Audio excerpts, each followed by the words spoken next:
رسول اللہ صلی اللہ علیہ وسلم نے ایک دفعہ منبر پر جب قدم مبارک رکھا تھا تو آپ نے آمین کہا، پھر آپ نے دوسرے منبر کے سٹیپ پر قدم رکھا، پھر آپ نے آمین کہا، اور پھر جب منبر کی تیسری سیڑھی پر آپ نے قدم مبارک رکھا تو آپ نے پھر آمین کہا۔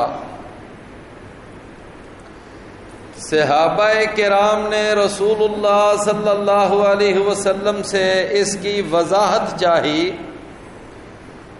کہ اللہ کے نبی، یہ آج آپ نے اپنی روٹین سے، معمول سے ہٹ کر ایک عمل کیا ہے، اس کی کیا وجہ ہے، اس کا کیا سبب ہے؟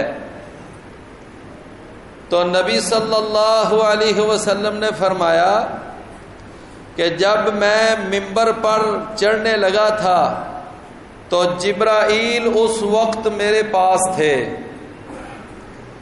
تو جبرائیل سید الملائکہ انہوں نے یہ بد دعا کی تھی اس شخص کے بارے میں کہ جو آدمی اپنے ماں باپ کو اپنی زندگی کے اندر پا لیتا ہے، ان کی خدمت کر کے، ان کا وہ خیال رکھ کر، ان کے ساتھ حسن سلوک کر کے، اچھا برتاؤ ان کے ساتھ کر کے، وہ اگر اللہ سے جنت نہیں لیتا اور اپنے گناہوں کو معاف نہیں کرواتا کہ اتنا بڑا گولڈن چانس اس کے پاس آیا اور اس نے اس کی پرواہ نہ کی،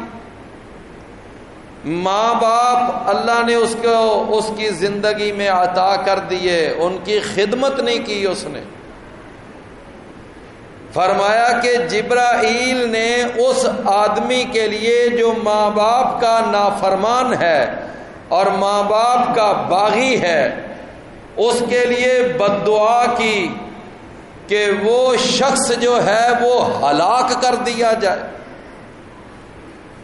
رسول اللہ صلی اللہ علیہ وسلم نے فرمایا، میں نے کہا آمین۔ جب دوسرے سیڑھی پر قدم رکھ رہا تھا تو اس وقت وہ فرشتہ یہ دعا کر رہا تھا جبرائیل علیہ السلام کہ جس شخص کے پاس محمد کریم صلی اللہ علیہ وسلم کا نام لیا جائے، آپ کا تذکرہ کیا جائے، اور وہ نبی صلی اللہ علیہ وسلم کا تذکرہ خیر سننے کے باوجود وہ رسول اللہ صلی اللہ علیہ وسلم پر درود نہ پڑے، آپ پر صلات نہ بھیجے، تو جبرائیل علیہ السلام نے اس کے لیے بد دعا کی کہ وہ تباہ ہو جائے، وہ ہلاک ہو جائے۔ تو محمد کریم صلی اللہ علیہ وسلم فرماتے ہیں، میں نے کہا آمین۔ جب تیسری سیڑھی پہ قدم رکھ رہا تھا تو اس وقت جبرائیل علیہ السلام نے ایک تیسری بد دعا کی تھی۔ اس نے کہا تھا کہ وہ شخص جس کی زندگی کے اندر یہ رمضان کا مہینہ آ گیا، رمضان کی راتیں، رمضان کے دن، رمضان کی مبارک گھڑیاں، یہ توبہ اور استغفار کے لمحات، یہ رمضان کی سحریاں، یہ افطاریاں اگر اس کی زندگی میں آ گئیں اور اس نے اس رمضان کے ان دنوں سے، ان راتوں سے، ان گھڑیوں سے اس نے کما حقہ فائدہ نہ اٹھایا اور اس نے اللہ تعالی سے اپنی بخشش نہ کروائی، جنت میں اپنی سیٹ نہ بک کروائی، اور اس آدمی نے اپنے روٹھے ہوئے رب کو نہ منایا، تو جناب جبرائیل علیہ السلام نے بد دعا کی کہ وہ شخص بھی تباہ ہو جائے۔ اللہ کے نبی نے فرمایا میں نے کہا آمین۔ بھائیو غور طلب بات ہے کہ بد دعائیں تین ہیں، جو آدمی ماں باپ کا نافرمان وہ بھی تباہ ہو جائے، جو آدمی رسول اللہ صلی اللہ علیہ وسلم کا نام سن کر صلاۃ نہ بھیجے وہ بھی تباہ ہو جائے، اور جو آدمی وہ رمضان کے مہینے کو پا کر اس کا صحیح فائدہ نہ اٹھائے وہ بھی تباہ ہو جائے۔ یہ تینوں بد دعائیں کون کر رہے ہیں؟ سید الملائکہ جناب جبرائیل علیہ السلام، اور اس کے اوپر مہر تصدیق کون ثبت کر رہے ہیں؟ جناب محمد رسول اللہ صلی اللہ علیہ وسلم، وہ آمین کہہ رہے ہیں۔ اب ذرا غور فرمائیے، کون ہے ایسا مائی کا لال کہ جو جناب جبرائیل کی بد دعاؤں اور اس کے اوپر محمد صلی اللہ علیہ وسلم کی آمین کی تاب لا سکے؟ جبرائیل علیہ السلام کی بد دعا ہو اور اس پر جناب محمد رسول اللہ صلی اللہ علیہ وسلم کی آمین ہو، ذرا بتائیے کیا اس کے کھاتے میں کوئی خیر جا سکتی ہے؟ کتنا بڑا بدبخت ہے وہ آدمی جس کے لیے اتنی سخت ڈانٹ رسول اللہ صلی اللہ علیہ وسلم نے بیان فرمائی۔ رسول اکرم صلی اللہ علیہ وسلم نے فرمایا کہ اذا جاء رمضان، جب رمضان کا مہینہ آ جاتا ہے تو اللہ تعالی کی طرف سے دو فرشتے، اللہ تعالیٰ ان کی مستقل ڈیوٹی لگا دیتا ہے، مستقل ڈیوٹی، کہ یہ سارا مہینہ جو ہے یہ تم دونوں فرشتوں کی ڈیوٹی ہے اور تم نے یہ سارا مہینہ کام کرنا ہے۔ کیا فرمایا؟ ان میں سے ایک فرشتہ جو ہے وہ آواز لگاتا ہے، وہ صدا دیتا ہے، اور وہ یہ یعنی اس وقت یہ کہتا ہے کہ یا باغی الخیر اقبل، کہ اے خیر کو تلاش کرنے والے، اے خیر کے متلاشی، تو ذرا اور آگے بڑھ۔ کیا مانا؟ کہ اگر تو پہلے نماز پڑھتا تھا، نمازوں کی پابندی کرتا تھا، اب پہلے سے زیادہ نمازوں کا اہتمام کر۔ اگر تو پہلے سچ بولتا تھا، اب پہلے سے زیادہ سچ بولنے کا اہتمام کر۔ اگر پہلے رزق حلال کا خیال کرتا تھا، اب پہلے سے بھی زیادہ رزق حلال کا خیال کر۔ اگر پہلے صلہ رحمی کرتا تھا، اگر پہلے یعنی کاروبار کے اندر سچائی کو اپناتا تھا، تو اب رمضان کا مہینہ ہے، ایک اسپیشل مہینہ ہے۔ اس مہینے کے اندر وہ جو تیری پہلے خیر والی روٹین تھی، وہ خیر والا معمول تھا، وہ جو نیکیوں والی عادت تھی، اس کو پہلے سے زیادہ اس کے اندر یعنی اپنے اس کے اندر پیدا کر۔ یہ فرشتہ ایک جو ہے یہ مسلسل آواز لگاتا، ہر روز آواز دیتا، اور ایک دوسرا فرشتہ وہ بھی ایک آواز دیتا ہے، وہ کہتا ہے کہ اے شرک کرنے والے، اے بدعات کرنے والے، حرام کھانے والے، جھوٹ بولنے والے، غیبتیں کرنے والے، چغلیاں کرنے والے، لوگوں کے ساتھ دھوکہ اور فریب کرنے والے، لوگوں کے ساتھ یہ یعنی غلط بیانی کرنے والے، پہلے تو کرتا ہی تھا، 11 مہینے تو نے اپنی یہ روٹین بنا رکھی تھی، لیکن اب تو یہ رمضان کا مہینہ آ گیا ہے، اب کچھ تو خیال کر، اب کچھ اس کی حیا کر، کچھ اس کی شرم کر۔ یہ مغفرت والا مہینہ، یہ رحمت والا مہینہ، یہ برکت والا مہینہ، اب اپنی اس روٹین کو چھوڑ۔ یا باغی الشر اقصر، اے شر ڈھونڈنے والے، شر تلاش کرنے والے، اب کچھ خیال کر، اب اپنی وہ ساری گندی عادتیں چھوڑ، اگر پہلے گندے ناول پڑھتا تھا اب چھوڑ دے پڑھنے، اب پہلے اگر افسانے پڑھا کرتا تھا اب چھوڑ قرآن کی تلاوت کر، اگر پہلے فلمیں اور ڈرامے دیکھتا تھا اب چھوڑ یہ سارا گندا کلچر، اب قرآن کے ساتھ اپنا دل لگا، مسجد کے ساتھ اپنا دل لگا، یہ اب اپنی روٹین بدل۔ اور رسول اللہ صلی اللہ علیہ وسلم نے فرمایا یہ دو فرشتے پہلے رمضان سے لے کر آخری رمضان تک مسلسل یہ صدا لگاتے رہتے، مسلسل یہ آواز دیتے رہتے۔ اللہ اکبر۔ لیکن میرے بھائیوں کون سنتا ہے؟ وہی سنتا ہے جو اچھے نصیب والا ہوتا ہے۔ تو سب سے پہلا جو بہترین اور اہم ترین کام ہے وہ تو ہے روزہ رکھنا اور روزے کے تقاضے پورے کرنا، اور روزے کی جو ہے نا احتیاطیں وہ ملحوظ رکھنا۔ دوسرے نمبر پر جو اس کے اندر کرنے والا کام ہے وہ ہے تراویح کا اہتمام، نماز تراویح۔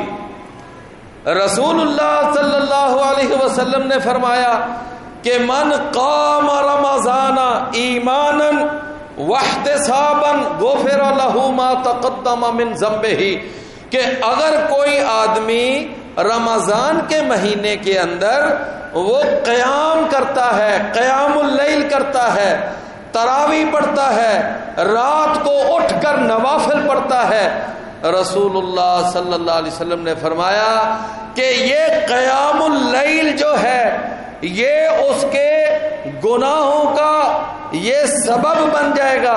اللہ تعالیٰ اس قیام اللیل کی وجہ سے اللہ تعالیٰ اس کے گناہوں کو معاف کر دے۔ میرے اور آپ کے پیارے پیغمبر، میرے اور آپ کے پیر و مرشد، ہادی و رہنما، پیشوا اور مقتدا، ہم سب کے دلوں کی دھڑکن اور ہماری عقیدتوں، محبتوں، وفاؤں کے محور جناب محمد الرسول اللہ صلی اللہ علیہ وسلم نے فرمایا کہ الصیام والقرآن یشفعان للعبد، کہ یہ رمضان کے روزے اور یہ قرآن یہ دونوں قیامت کے دن اللہ کے ہاں سفارشی بن کر پیش ہوں گے۔ اب جب یہ پیش ہوں گے کیا انداز ہوگا، کیا شکل ہوگی، یہ ہمیں نہیں معلوم، یہ اللہ تعالیٰ کو معلوم ہے۔ فرمایا کہ قرآن اور رمضان دونوں اللہ کے ہاں سفارشی بن کر پیش ہو جائیں گے۔ فرمایا کہ یہ جو صیام ہے یعنی رمضان ہے یہ کہے گا کہ اے رب انی منعتہ الطعام والشراب والشہوات، کہ یا اللہ میں نے اس تیرے بندے کو سارا دن کھانے سے روکے رکھا، میں نے پینے سے روکے رکھا، میں نے جائز انسانی خواہشات سے اس کو روکے رکھا، سارا دن میری وجہ سے یہ پیچھے رہا۔ یا اللہ میری سفارش اس روزے دار کے حق میں قبول فرما۔ یہ کون سفارش کرے گا؟ یہ رمضان کا روزہ۔ فرمایا کہ اور پھر قرآن آگے بڑھے گا، وہ کہے گا کہ اے رب انی منعتہ النوم باللیل، کہ جب رات ہوتی تھی یہ تراویح پڑھتا تھا، قیام اللیل کرتا تھا، قیام رمضان کرتا تھا، تہجد پڑھتا تھا، یا اللہ میں بھی آپ کے سامنے التجا کرتا ہوں، اپیل کرتا ہوں، درخواست کرتا ہوں کہ یا اللہ اس آدمی کے بارے میں میری سفارش بھی قبول فرما۔ رسول اللہ صلی اللہ علیہ وسلم نے اپنے میٹھے میٹھے لبوں سے، اپنی پیاری زبان سے، شہد سے زیادہ میٹھا، پہاڑوں سے زیادہ ٹھوس، آپ نے یہ فرمان جاری کیا، فرمایا فَيُشَفَّعَانِ فِيهِ، اللہ ان دونوں کی سفارش اس بندے کے حق میں قبول فرما لیتا۔ تو یہ جو ہے نا تراویح، رات کا قیام، یہ بہت بڑا عمل ہے۔ ایک دفعہ رسول اللہ صلی اللہ علیہ وسلم نکلے آپ نے صحابہ کو اپنے پیچھے کھڑا کیا اور آپ نے یہ عشاء کے بعد آپ نے تراویح پڑھائی. جس وقت پڑھائی صحابہ جتنے بھی کوئی پاس تھے آگے، کوئی سنتے سنتے جمع ہو گئے. جب اگلی رات آئی رسول اللہ صلی اللہ علیہ وسلم نے پھر اسی طرح قیام شروع کروا دیا، صحابہ آپ کے پیچھے کھڑے. اب کیا تھا کہ اب پہلے سے کہیں زیادہ تعداد بڑھ گئی، بہت زیادہ تعداد، کہ رسول اللہ صلی اللہ علیہ وسلم تراویح پڑھا رہے ہیں، قرآن پڑھ رہے ہیں، صحابہ شوق کے ساتھ، ذوق کے ساتھ، محبت کے ساتھ، چاہت کے ساتھ پیچھے کھڑے ہیں، اور تعداد ہے جو مسلسل بڑھتی جا رہی ہے. پھر تیسرا دن ہوا تو پھر تو حالت یہ تھی کہ ساری مسجد نبوی بھر گئی، سب بالکل فل، اب جگہ ہی کوئی نہیں. باہر لوگ یعنی باہر تک جا رہے ہیں، اتنا رش. رسول اللہ صلی اللہ علیہ وسلم نے دیکھا، صحابہ کرام کا ذوق اور شوق دیکھا، ان کا جذبہ دیکھا. اللہ کے رسول صلی اللہ علیہ وسلم اب چوتھا دن، اب تو حالت یہ کہ صحابہ ماشاءاللہ بڑی تعداد میں اکٹھے ہو گئے، اور اب اللہ کے نبی صلی اللہ علیہ وسلم جس کمرہ مبارک میں تھے وہاں آ کر کبھی کھانستے ہیں، کبھی آ کر وہاں پاس کوئی نہ کوئی بات کرتے ہیں کہ پتہ چل جائے کہ ہم باہر اکٹھے ہیں اور آپ کا انتظار کر رہے ہیں. لیکن رسول اللہ صلی اللہ علیہ وسلم نہ نکلے. جب اگلا دن ہوا صحابہ نے عرض کیا، اللہ کے رسول آج ہم تو بڑی تعداد میں آئے تھے لیکن آپ کمرے سے باہر ہی تشریف نہیں لائے، آج بھی آپ ہمیں تراویح پڑھاتے، قیام اللیل کرواتے. رسول اللہ صلی اللہ علیہ وسلم نے فرمایا کہ ہاں مجھے پتا تھا، میں دن بہ دن تمہارا ذوق اور شوق اس کو میں ڈیولپ ہوتا ہوا دیکھ رہا تھا، اس میں ترقی دیکھ رہا تھا، تعداد بڑھتی ہوئی دیکھ رہا تھا، اور میرے دل کے اندر یہ خیال آیا کہ اللہ تعالیٰ کو کہیں یہ تمہارا منظر اتنا پسند نہ آ جائے کہ اللہ تعالیٰ اس تراویح کو تمہارے اوپر فرض ہی کر دے. اگر فرض کر دیتا تو تمہارے لیے مشکل ہو جاتا. دیکھیں نا، 5 نمازیں فرض ہیں، جو پڑھتے ہیں وہ تو پڑھتے ہیں، اور جو نہیں پڑھتے ان کو وہ 5 نمازیں بھی موت دکھائی دیتی. تو اگر یہ تراویح ایک چھٹی نماز فرض ہو جاتی تو اور ان کے لیے مشکلات. رسول اللہ صلی اللہ علیہ وسلم نے فرمایا میں اس لیے نہیں نکلا تھا کہ کہیں اس کو اللہ تمہارے اوپر فرض ہی نہ کرے. اللہ، پہلے دن تعداد کم، دوسرے دن تعداد زیادہ، تیسرے دن اور زیادہ، چوتھے دن اور زیادہ. اور ہماری مسجدوں میں کیا حال ہے؟ ہمارا حال یہ ہے کہ پہلے دن تعداد کافی زیادہ، اگلے دن اور کم، اس سے اگلے دن اور کم، اس سے اگلے دن اور کم، یعنی بالکل برعکس روٹی. تو رمضان کے اندر دوسرا جو اہم کام ہے وہ تراویح والا کام ہے. یہ کام بڑا ہی افضل ہے. نبی کریم صلی اللہ علیہ وسلم رمضان ہوتا یا غیر رمضان ہوتا، ہماری اماں جان سیدہ عائشہ رضی اللہ عنہا بیان کرتی ہیں کہ اللہ کے نبی صلی اللہ علیہ وسلم وہ 11 رکعات سے زیادہ نہیں پڑھا کرتے تھے. یہ صحیح بخاری میں حدیث ہے. میرے بھائیوں، 11 رکعات سے زیادہ نبی کریم صلی اللہ علیہ وسلم سے ثابت نہیں. یہ جو بعض لوگوں کے ہاں یہ مشہور ہے نا کہ عمر رضی اللہ عنہ نے 20 کا حکم دیا تھا، اللہ جانتا ہے بالکل جھوٹ ہے، بالکل غلط بیانی ہے. جناب عمر رضی اللہ عنہ نے موطا امام مالک کے اندر لکھا ہوا ہے، اور اس کی پہلی جلد آپ اٹھا لیں کہ جناب سیدنا عمر بن خطاب رضی اللہ عنہ نے 2 قاری تھے قرآن کے، ایک ابی بن کعب اور ایک تمیم الداری. تو عمر رضی اللہ عنہ نے دونوں کو حکم دیا تھا کہ تم 11 رکعات پڑھاؤ ان کو. تو یہ 11 رکعات پڑھانے کا حکم جناب عمر رضی اللہ عنہ سے یہ موطا امام مالک کے اندر صحیح سند کے ساتھ ثابت ہے۔ باقی رہ گیا یہ 20 والی بات، یہ بالکل گپ ہے۔ تیسرا کام اس رمضان کے اندر کرنے والا، تیسرا وہ ہے کہ دعا کثرت کے ساتھ کی جائے۔ میرے بھائیوں، اللہ کے رسول صلی اللہ علیہ وسلم نے نا دعا کے کچھ آداب بھی بتائے ہیں۔ دیکھیں نا، اگر ہم ان آداب کو ملحوظ رکھ کر دعا کریں گے تو وہ دعا قبولیت کا اثر رکھے گی۔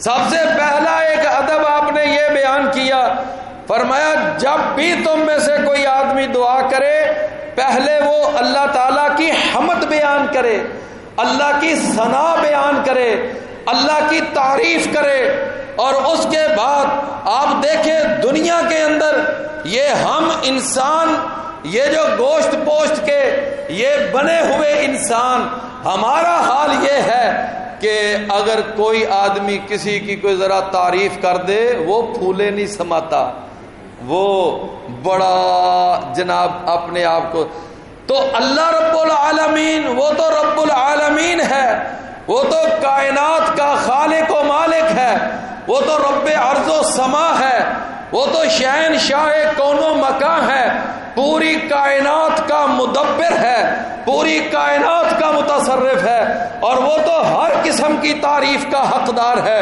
الحمدللہ رب العالمین، سب سے پہلا عمل کہ اللہ رب العزت کی تعریف کی جائے، اللہ کی ثنا کی جائے، اور دوسرے نمبر پر محمد کریم صلی اللہ علیہ وسلم کی ذات گرامی پر درود پڑھا جائے۔ پہلے اللہ کی تعریف کی جائے، پھر نبی صلی اللہ علیہ وسلم پر درود پڑھا جائے، اور اس کے بعد اب اگلی بات سننا کہ پورے یعنی اصرار کے ساتھ رو کر گڑ گڑا کر اللہ کے سامنے یعنی یوں سمجھ لے چمٹ کر پھر اللہ سے دعا کی جائے، اور پورے یقین کے ساتھ دعا کی جائے۔ یہ ٹل مل یقین والی دعا نہ ہو بلکہ پورے وثوق سے دعا کی جائے کہ ہاں میں جو دعا کر رہا ہوں اللہ قبول کرے گا۔ اگر پہلے ہی دل میں بیٹھا ہوا ہے پتہ نہیں قبول ہونی ہے کہ نہیں ہونی، تو پھر اس نے کیا قبول ہونا ہے؟ تو بھائیو، سب سے پہلا ادب کہ اللہ کی حمد و ثنا، دوسرا ادب نبی صلی اللہ علیہ وسلم کے اوپر صلاۃ و سلام، اور تیسرا ادب کہ رو کر گڑ گڑا کر اللہ کے سامنے اصرار کے ساتھ دعا کی جائے، پورے یقین کے ساتھ دعا کی۔ اگر ایسی دعا کی جائے نا، ایسی دعا کی جائے، یہ جیسی میں نے بتائی ہے، یہ میں نے نہیں بتائی، یہ تو رسول اللہ صلی اللہ علیہ وسلم نے بتایا ہے، اگر ایسی دعا کی جائے گی تو فرمایا کہ وہ دعا کبھی رد نہیں ہو، کبھی رد نہیں ہو۔ اب بندہ کہتا ہے کہ میں نے تو ایسی بھی کئی دفعہ دعا کی ہے تو میری تو ایسی دعا بھی قبول نہیں ہوئی۔ میرے بھائیوں، ذرا اس کے پیچھے فلسفہ سمجھیے گا۔ نبی صلی اللہ علیہ وسلم نے فرمایا کہ دعا وہ 3 فائدوں میں سے ایک فائدہ ضرور دیتی ہے۔ یا تو یہ ہوتا ہے کہ وہ دعا اللہ فوراً قبول کر لیتا ہے، فوراً قبول، ادھر سے دعا کی ساتھ ہی قبول ہو، اور کئی دفعہ آپ نے ایسا دیکھا ہوگا، تجربہ بھی کیا ہوگا۔ اللہ کے نبی صلی اللہ علیہ وسلم کے پاس ایک دفعہ ابو ہریرہ آئے، کہتے ہیں اللہ کے رسول میری والدہ کے لیے دعا کریں، میں بڑا پریشان ہوں، میری والدہ آپ کی مخالفت کرتی ہے، وہ مسلمان نہیں ہے، کافر ہے، تو میرے والدہ کے لیے دعا کریں وہ مسلمان ہو جائے۔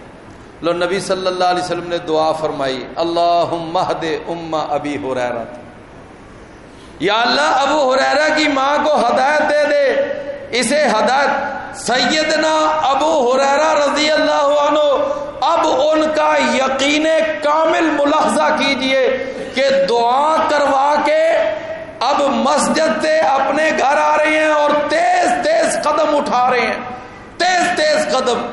کسی نے راستے میں پوچھ ہی لیا ابو ہریرہ کیا بات ہے اتنے تیز تیز قدم اٹھا کے جا رہے ہو؟ کہنے لگے میں ابھی اللہ کے رسول سے دعا کروا کے آیا ہوں اور میں یہ دیکھنا چاہتا ہوں کہ پہلے گھر میں اللہ کے رسول کی دعا پہنچتی ہے یا میں پہلے پہنچتا ہوں. میں یہ دیکھنا چاہتا ہوں. سیدنا ابو ہریرہ گھر گئے, دروازہ کھٹکھٹایا, اندر پتہ چل رہا تھا دروازہ بند ہے اور نہانے کی آواز آ رہی ہے. جس وقت ماں غسل کر کے باہر نکلی اس نے فوراً کلمہ پڑھنا شروع کر دیا, اشہد واللہ الہ الا اللہ اشہد. میرے بھائیوں ایسے ہے نا قبول, یہ ہے قبولیت. اللہ کے رسول جمعہ پڑھا رہے ہیں اور ایک صحابی کھڑا ہو گیا, اللہ کے رسول بڑے عرصہ ہو گیا بارش نہیں برس رہی, ہمارے جانور تباہ ہو گئے, ہماری کھیتیاں تباہ ہو گئیں, بڑا ہی قحط پھیل گیا. اللہ کے رسول نے جمعے کے اندر ہی دعا کی, یا اللہ نفع بخش بارش برسا, یا اللہ فائدہ دینے والی بارش برسا. لوگ ایسی دعا کی کہ جمعے کی نماز سے فارغ ہوئے. صحابہ کہتے ہیں ابھی ہم واپس گھروں میں نہیں پہنچے تھے تو بادل آگے بارش برسنے بھی لگے. یعنی بعض اوقات کیا ہوتا ہے کہ دعا فوراً قبول ہو جاتی ہے. اور پھر دوسرا فائدہ, کبھی ایسا ہوتا ہے کہ اس دعا کی وجہ سے انسان کے اوپر آنے والی کئی مصیبتیں ٹلتی جاتی ہیں. وہ مصیبت ٹل جاتی ہے اس دعا کی وجہ سے. میرے بھائیوں ہمیں کیا معلوم ہمارے ان دعاؤں کی وجہ سے ہماری روزمرہ زندگی میں کتنی مصیبتیں ہیں جو روزانہ ٹل رہی ہیں, کیا پتا ہے ہمیں. تیسرا فائدہ اللہ کے رسول نے فرمایا کہ اللہ تعالیٰ یا تو دعا فوراً قبول کر لیتا ہے یا دنیا کے اندر کوئی مصیبت ٹال دیتا ہے, یا اس دعا کو اللہ ذخیرہ بنا لیتا ہے, اس کو سٹور کر لیتا ہے. فرمایا کل قیامت کا جب دن ہوگا اور اس وقت سورج انسانوں کے بالکل قریب لایا جائے گا اور جہنم کو اس دن 70,000 لگامیں ڈالی ہوئی ہوں گی اور ہر لگام کے ساتھ 70,000 فرشتہ ہوگا جس نے ایک ایک لگام کو پکڑا ہوا ہوگا. لیکن اس کے باوجود وہ جہنم ایسی بکھری ہوئی ہوگی کہ وہ قابو میں نہیں آ رہی ہوگی. وہ قیامت کا دن جب سب لوگوں کو حساب کے کولو میں نچوڑا جائے گا, لوگ شرابور ہوں گے پسینوں کے اندر, اس وقت یہ دعائیں نکال کر اللہ قیامت کی سختیاں دور کرے گا. وہ جو ذخیرہ شدہ دعائیں ہیں نا وہ پھر اس وقت کام آئیں گی. وہ پھر اللہ نکال کے اس کے ساتھ اللہ قیامت کی سختیاں وہ دور کرے گا, اللہ گناہوں کو معاف کرے گا. اور یہ جلد باز انسان جو دنیا میں کہتا ہے نا کہ میری تو دعا ہی نہیں قبول ہوتی, مجھے تو اتنا عرصہ ہو گیا, میری تو اللہ سنتا ہی نہیں, یہ جلد باز انسان یہ اس وقت قیامت والے دن کہے گا کہ کاش میری جو دعائیں دنیا میں قبول ہوئی تھیں وہ بھی نہ ہوتی, دنیا تو گزر ہی جانی تھی جیسے کیسے گزرتی, وہ میری دعائیں آج مجھے کام آتی ہیں اس قیامت کے دن. اس وقت انسان کہے. تو اس لیے بھائیو تیسرا عمل جو ہے اس کے اندر دعا والا, دعا. میرے اور آپ کے پیارے پیغمبر رسول محترم نبی مکرم جناب محمد صلی اللہ علیہ وسلم نے فرمایا کہ ان للصائم لدعوۃ عند فطرہ لا ترد, کہ روزے دار کے افطاری کے وقت اللہ تعالیٰ اس کی جو کی ہوئی دعا ہے اس کو اللہ رد نہیں کرتا. نبی صلی اللہ علیہ وسلم نے فرمایا کچھ دعائیں وہ بڑی قبولیت کا چانس رکھتی ہیں. ایک مظلوم کی دعا جو وہ ظالم کے خلاف کرتا ہے, ایک ماں باپ کی دعا جو وہ اپنی اولاد کے حق میں کریں, اور ایک مسافر کی دعا جو وہ سفر کے دوران کرے, اور ایک روزے دار کی دعا جو وہ افطاری کے وقت کرے. اللہ ان دعاؤں کو رد نہیں کرتا, ان کی قبولیت کے چانس بہت زیادہ. لیکن جب ہم افطاری پہ بیٹھے ہوتے ہیں ہمارے تو اس وقت سیاسی تبصرے ہی نہیں ختم ہوتے، ہم اس وقت تبصرے چھیڑ کے بیٹھ جاتے ہیں، اچھا کون جا رہا ہے، کون آ رہا ہے، اب کیا ہو رہا ہے، اب کیا ہو رہا ہے۔ یعنی اس وقت یہ سیاسی تبصرے اور یہ دنیا کی باتیں اور یہ حال چال اور بس یہ قیل و قال اور گپیں اور فضول باتیں اس وقت ہو رہی ہوتی ہیں، حالانکہ میرے بھائیوں وہ تو دعا کی قبولیت کا وقت ہوتا ہے، اپنی ساری باتیں چھوڑ کر اس وقت اللہ کے سامنے دعا کرنی چاہیے۔ چوتھا کام اس رمضان کے اندر جو کرنے والا ہے وہ ہے تلاوت قرآن۔ یہ رسول اللہ صلی اللہ علیہ وسلم نے فرمایا کہ ایک حرف پڑھو نا قرآن کا تو 10 نیکیاں ملتی ہیں، اور اگر کوئی 2 پڑھے تو 20، 3 پڑھے تو 30۔ اچھا ایک آدمی کے ذہن میں بات آ سکتی ہے کہ شاید الحمد ایک حرف ہے، للہ دوسرا ہے، رب تیسرا ہے، العالمین چوتھا ہے۔ نا، نبی صلی اللہ علیہ وسلم نے ایسا مسئلہ کلیئر کیا، آپ نے فرمایا الف لام میم، یہ نہ سمجھنا کہ یہ ایک حرف ہے، بلکہ الف ایک حرف ہے، لام دوسرا حرف ہے، میم تیسرا حرف ہے۔ اور جب کوئی آدمی یہ 3 حرف پڑھتا ہے تو اللہ کے ہاں اس کو 30 نیکیاں ملتی ہیں۔ پھر نبی کریم صلی اللہ علیہ وسلم نے فرمایا کہ اگر کسی جگہ لوگ اکٹھے ہو کر قرآن سمجھنے کی کوشش کرتے ہیں، قرآن پر غور و فکر کرتے ہیں، تو اللہ تعالیٰ کی رحمت ان کو اپنے وہ احاطے میں لے لیتی ہے، اپنے گھیرے میں لے لیتی ہے۔ تو یہ قرآن کی تلاوت، جب رمضان آ جاتا تو جناب جبرائیل علیہ السلام نبی صلی اللہ علیہ وسلم کو آ کر ہر روز قرآن سناتے، ہر روز، اور نبی کریم صلی اللہ علیہ وسلم پھر ہر روز جناب جبرائیل کو قرآن سناتے۔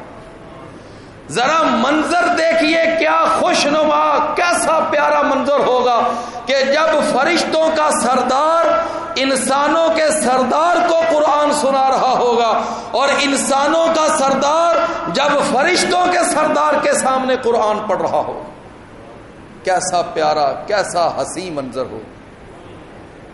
جناب جبرائیل قرآن لے کر آنے والے اور محمد صلی اللہ علیہ وسلم جن پر قرآن نازل کیا گیا، دونوں ہی پرسنالٹیاں، دونوں شخصیتیں کتنی عظمت والی ہیں۔ تو جب ایک دوسرے کو یہ قرآن پڑھتے اور سناتے ہوں گے، کیسا خوبصورت منظر۔ اللہ اکبر۔ 5واں کام اس کے اندر جو کرنے والا ہے وہ ہے سخاوت، وہ ہے اللہ کی راہ میں خرچ کرنا۔ میرے بھائیوں، ہماری اماں جان سیدہ عائشہ صدیقہ طیبہ و طاہرہ فقیہہ و زکیہ رضی اللہ عنہا وہ بیان کرتی ہیں کہ کان النبی صلی اللہ علیہ وسلم اجود الناس، کہ نبی صلی اللہ علیہ وسلم وہ دنیا کے اندر سب سے زیادہ سخی تھے۔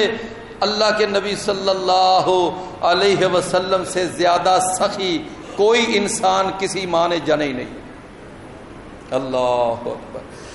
نبی صلی اللہ علیہ وسلم سب سے زیادہ حیا والے، اللہ کے نبی سب سے زیادہ جرأت اور بہادری والے، اللہ کے رسول سب سے زیادہ خوبصورتی اور حسن و جمال والے، اللہ کے رسول سب سے زیادہ سوجھ اور بوجھ والے، اللہ کے رسول سب سے زیادہ سخاوت کرنے والے۔ گویا کہ زندگی کا کوئی پہلو دیکھ لیا جائے، زندگی کے ہر پہلو اور ہر شعبے میں نبی کریم صلی اللہ علیہ وسلم آپ کو ٹاپ پر نظر آئیں۔ رسول اللہ صلی اللہ علیہ وسلم اجود الناس، سب سے زیادہ سخی۔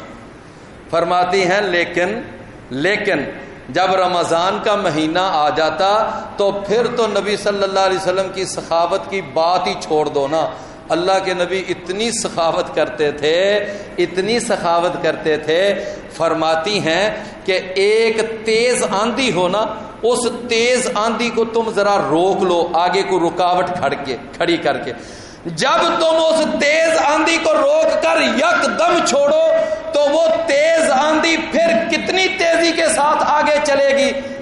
سیدہ عائشہ فرماتی ہیں کہ اس روکی ہوئی تیز آندھی کی تیزی وہ اتنی تیز نہ تھی جتنی تیز محمد رسول اللہ صلی اللہ علیہ وسلم کی رمضان میں سخاوت ہوتی تھی۔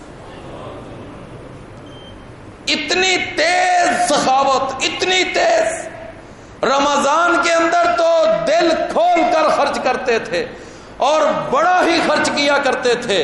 میرے بھائیوں، رمضان کے اندر رسول اللہ صلی اللہ علیہ وسلم اپنے خرچ کرنے میں کہیں زیادہ بڑھ کر خرچ کرتے تھے۔ اللہ اکبر۔ اللہ تعالیٰ نے قرآن میں فرمایا ہے کہ جو آدمی اللہ کی راہ میں خرچ کرتا ہے اب اس کے خلوص کو اللہ دیکھتا ہے۔ اگر اس کا خلوص ہونا تو ایسا بھی ہوتا ہے کہ ایک وہ چیز دیتا ہے، مثلا ایک کھجور دیتا ہے، اللہ کے ہاں وہ 700 کھجوروں کے برابر ہوتی ہیں۔ اللہ کی راہ میں وہ 1 روپیہ دیتا ہے، وہ 700 روپے کے برابر اس کا اجر لکھا جاتا ہے۔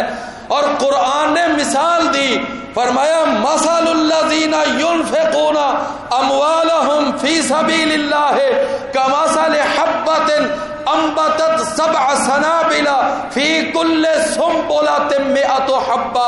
فرمایا جس طرح تم ایک بیج وہ زمین میں کاشت کرتے ہو، اس سے 7 سٹے نکل آتے ہیں، پھر ہر سٹے پہ 100 دانہ، تو ایک دانے سے جیسے 100 دانہ تم اپنے ہاں بنا لیتے ہو۔ بالکل یہی مثال ہے اللہ کی راہ میں خرچ کرنے۔ ایک صحابی نے آ کر ایک اونٹنی پیش کی، کہنے لگا یہ اللہ کی راہ میں۔ آپ نے فرمایا لَكَ بِهَا 700 ناقۃ كُلُّهَا فِي سَبِيلِ اللَّهِ كُلُّهَا مَخْتُومَةٌ۔ اللہ اس ایک اونٹنی کے بدلے میں اللہ تجھے 700 اونٹنیاں دے گا اور ساری کی ساری اس وقت لگام ڈالی ہوئی ہوں گی۔ اللہ اکبر۔ نبی صلی اللہ علیہ وسلم نے ایک اور بڑی پیاری مثال دی۔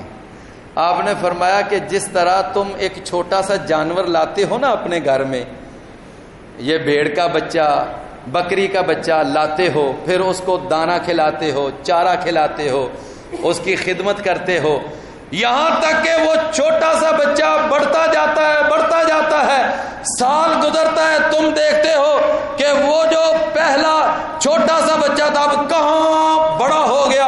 اگر پالتے جاؤ اگلے سال اس سے بڑا، پالتے جاؤ اگلے سال اس سے بڑا۔